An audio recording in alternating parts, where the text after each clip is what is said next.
హయత్ నగర్ లోని కుమ్మరికుంట చెరువును స్థానిక మాజీ కార్పొరేటర్ కల్లెం నవజీవన్ రెడ్డి సందర్శించి పరిస్థితిని పరిశీలించారు.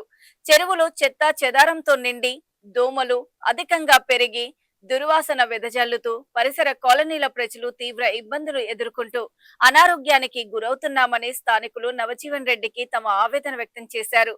ఈ సందర్భంగా ఆయన మాట్లాడుతూ ప్రజల ఆరోగ్యాన్ని కాపాడాల్సిన సంబంధిత అధికారులు నిర్లక్ష్యంగా వ్యవహరించడం అత్యంత బాధాకరమన్నారు.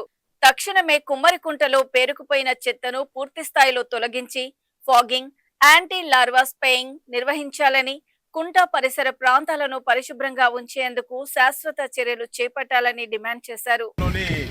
కుమ్మరికుంట చెరువు మొత్తం చెత్తతో నిండిపోయింది. ఈ డిపార్ట్మెంట్ జిహెచ్ఎంసీలని అడుగుతుంటే మేము బిఎల్ఓలో డ్యూటీలో ఉన్నామని చెప్పి వాళ్ళు తప్పించుకుంటారు. ఈ చెత్త ద్వారా విపరీతమైన దుర్వాసన వచ్చి చుట్టుపక్కల ఉన్న ఇంట్లో ఎవరు ఉండలేని పరిస్థితి ఉన్నది.